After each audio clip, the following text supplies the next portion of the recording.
In contemporary society, the question of a woman's purpose beyond the traditional confines of marriage and family is increasingly being raised.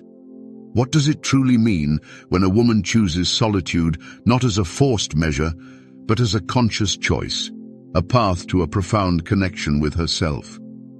In a world where a woman's worth is often defined by her relationships, more and more women are asking, why is solitude becoming preferable? And what if this choice does not signify a rejection of love, but a return to something far more meaningful? Today, there is an unprecedented increase in the number of women consciously choosing to live in solitude. This is not a temporary phase, but a deliberate act of self-discovery. Public opinion sometimes labels them as lonely, rebellious, or even incomplete. However, as Carl Jung argued, there is a deeper meaning in this phenomenon. Solitude becomes a crucible of individuation for women. Behind this decision lies a confrontation with the animus, the inner masculine principle, with the shadow aspects of personality, and ultimately a path to wholeness, regardless of the presence of a partner. It is not merely about physical solitude, but about a truth that many women hold within themselves. Solitude can be the key to their liberation. For centuries, a woman's identity has been inextricably linked to her role as a wife, mother, and homemaker. Her value was measured by her ability to care for her family, obey, and support its structure. Independence was not only discouraged, but often seen as a threat. A single woman was pitied or suspected. Her solitude was considered a failure, not a conscious choice. But today, radical changes are taking place. More and more women are choosing different paths, driven not by bitterness, but by the realization of a simple but important truth.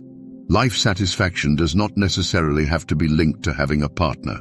This cultural shift raises the question, what has led to such changes? Economic independence, the availability of education, and the gradual destruction of patriarchal foundations have opened up opportunities for women that their grandmothers could only dream of. However, behind these practical considerations lies a deeper layer of psychological development of the individual. In the spirit of Carl Jung's teachings, the pursuit of independence is not just a social phenomenon, but an archetypal journey. A woman who chooses an independent life does not turn away from men, but enters into a complex dialogue with her animus, that unconscious masculine energy that slumbers within her. Jung argued that every woman carries within her this inner masculine aspect, which influences her intellect, determination, and ability to wield power. If a woman relies entirely on a man for security and validation, her animus remains in the shadows, sometimes even suppressing her true essence. But solitude awakens it, forcing a woman to manifest those qualities that she once sought in a partner: self-confidence, inner authority, and the ability to make decisions. And here lies the key point. It is not about ceasing to need a man, but about integrating the masculine principle into one's personality. This integration process is rarely simple or painless. Public opinion sometimes whispers to a woman that she is incomplete, that her independence is only temporary. However, in light of Jungian psychology, everything looks different. A woman who consciously works with her animus, instead of projecting it onto a partner, gains genuine authenticity. She no longer seeks in a man what will fill her inner void, but meets manifestations of masculinity in herself and in others from a position of wholeness and self-sufficiency. Thus, the question is not why a woman is alone, but what kind of person she becomes in the process of this solitude. At the heart of Jungian psychology lies the idea of individuation, a continuous process of becoming oneself, genuine, beyond social stereotypes and unconscious patterns of behavior. And for a woman living independently, solitude becomes a kind of alchemical vessel in which this profound transformation of personality takes place. Separated from the familiar mirror of other people's views, a woman faces the pressing question of self-identification. Who am I really when I am alone with myself? In this silence, where the distractions of everyday life fade, her innermost journey into the depths of her own soul begins. However, this path holds dangers because, as Jung warned, solitude is a double-edged sword. It can become a catalyst for deep self-knowledge, or it can turn into an escape from the complexities of human relationships. The deciding factor here is choice. A woman who chooses isolation out of fear or unresolved trauma risks getting stuck, only reinforcing her inner bastions instead of breaking them down. However, if solitude is a conscious choice, it transforms into fertile ground for personal growth. She learns to listen to her inner voice, find support within herself, and build a relationship with herself that no external connection can replace. It is at this moment that working with the shadow becomes inevitable. According to Jung, the shadow is the part of our psyche that we reject, suppress, or hide, most often because it contradicts our self-image or societal expectations. For a woman living in solitude, this shadow can manifest in the most unexpected ways. The fear of loneliness appears not as a quiet companion, but as a paralyzing abyss. Societal stereotypes and judgments, "You'll end up alone," "You're too picky," "You're selfish," echo in her mind, exposing a deeply rooted sense of shame. Even her independence can turn into a shadow if she overly identifies with it, using it as armor against vulnerability and intimacy. However, it is in facing these shadows head-on that her greatest potential for growth and self-improvement lies. By overcoming the fear of isolation and accepting her vulnerability, a woman regains inner strength and freedom. By freeing herself from society's imposed judgments, she gains the ability to independently define her own worth. By combining independence with openness to the world, she avoids the danger of spiritual escapism, where a person tries to escape from real needs instead of integrating them into their life. This is the paradox at the heart of Jung's teachings. True wholeness is achieved not through denying any aspect of personality, but through acknowledging and accepting the darkest sides of our psyche. In this context, solitude ceases to be merely a way of life, transforming into a kind of initiation, a journey to oneself. A woman who chooses this path does not become flawless or self-sufficient according to generally accepted standards. She gains something much more valuable: authenticity and sincerity. She stops running from her shadows or allowing them to control her life. She learns to find a balance between solitude and communication, independence and vulnerability, until she realizes a profound truth. She is already a whole person. A common myth about single women is that they are supposedly doomed to longing and emptiness. However, loneliness and living alone are completely different concepts.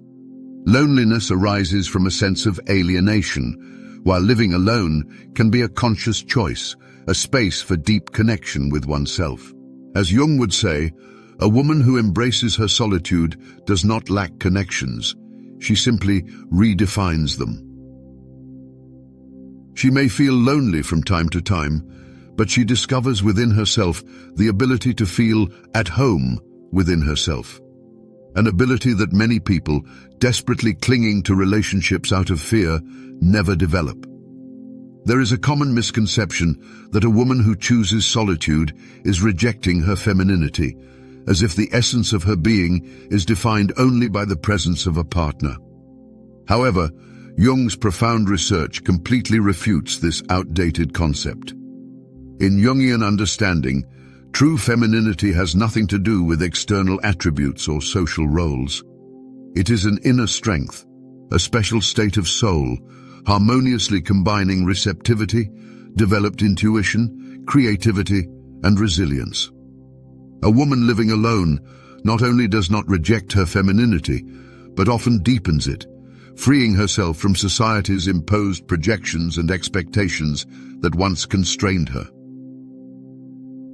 Nevertheless, internal and external challenges remain quite tangible. Social pressure can sometimes be relentless, manifesting in veiled judgments or in the open expression of feigned sympathy. "When are you finally going to settle down?" ask well-meaning relatives, as if a woman's fulfilling life begins only with finding a partner. The culturally ingrained image of the old maid still haunts single women, portraying them not as independent individuals making conscious choices, but as tragic figures.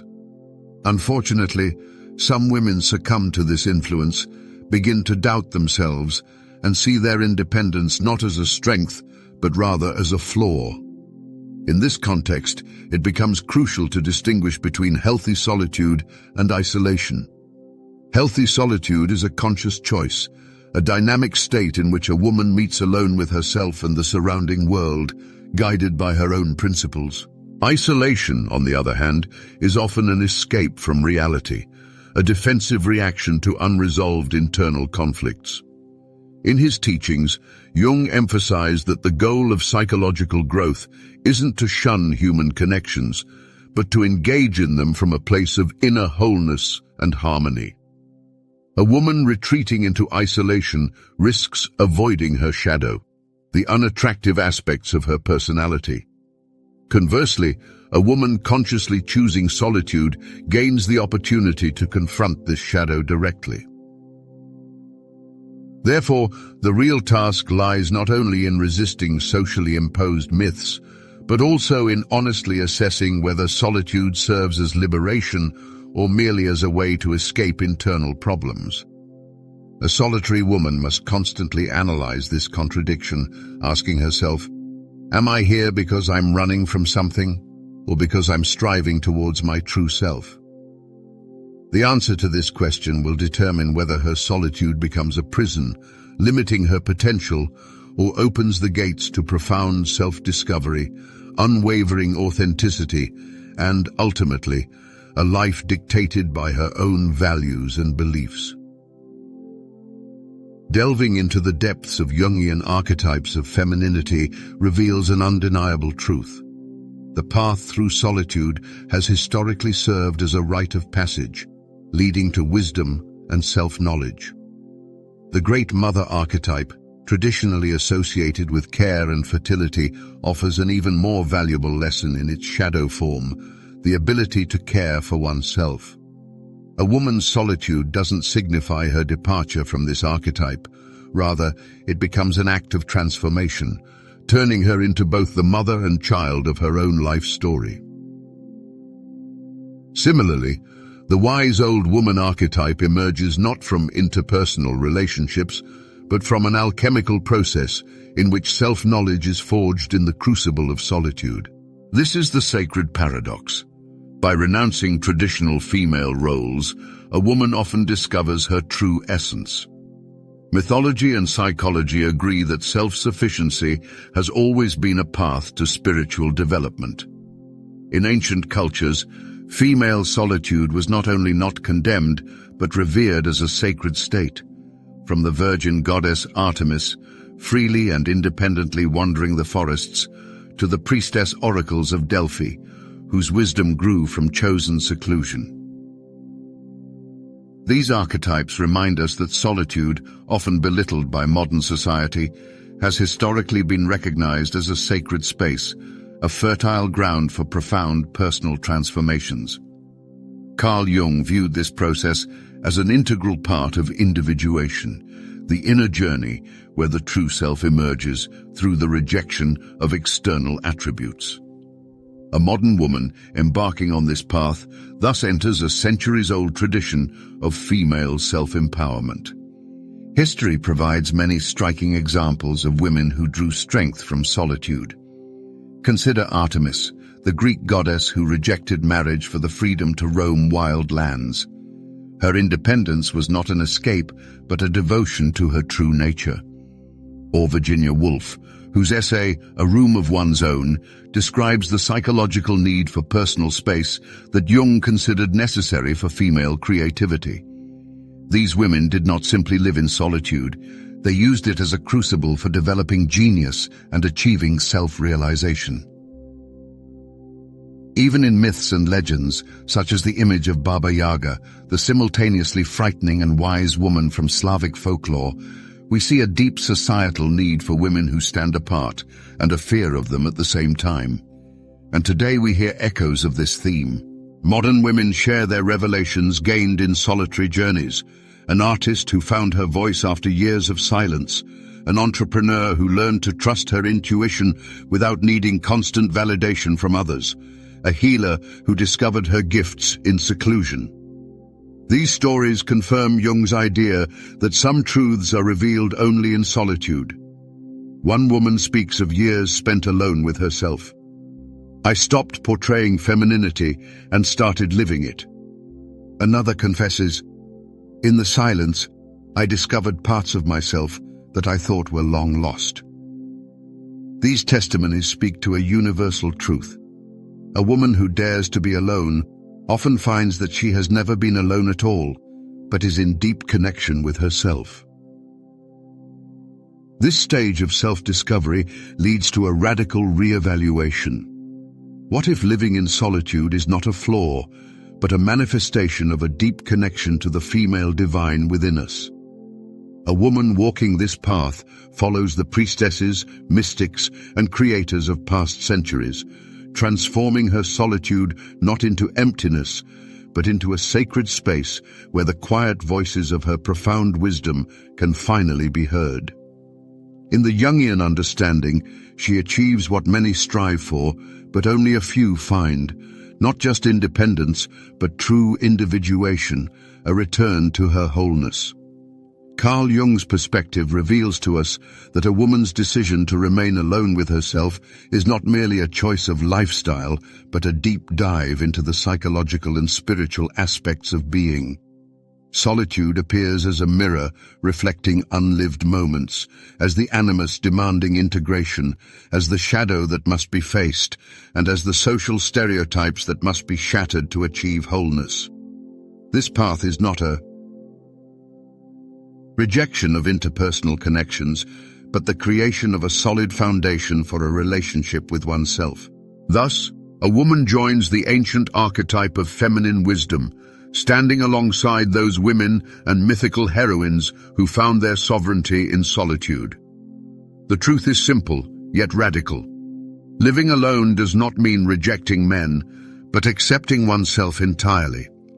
It is an affirmation that a woman's completeness does not depend on another person, but is determined by her willingness to embrace all her aspects, the masculine and feminine principles, light and shadow, strength and vulnerability. In this self-discovery, she uncovers something amazing. The love, recognition, and belonging she sought in the external world have always been within her. Now, let's reflect together. Do you believe solitude is a path to wholeness, or is it still a subject of public condemnation? Have you ever experienced the transformative power of silence, or do you have a different viewpoint? Regardless of whether you live alone or not, remember, don't be afraid of solitude. Listen to it, because in silence you can meet the most important person in your life, your true self. If you're interested in content that combines psychology, mythology, and inner exploration, don't forget to like, subscribe to the channel, and hit the notification bell. Until next time, stay curious, keep asking questions, and strive for self-improvement.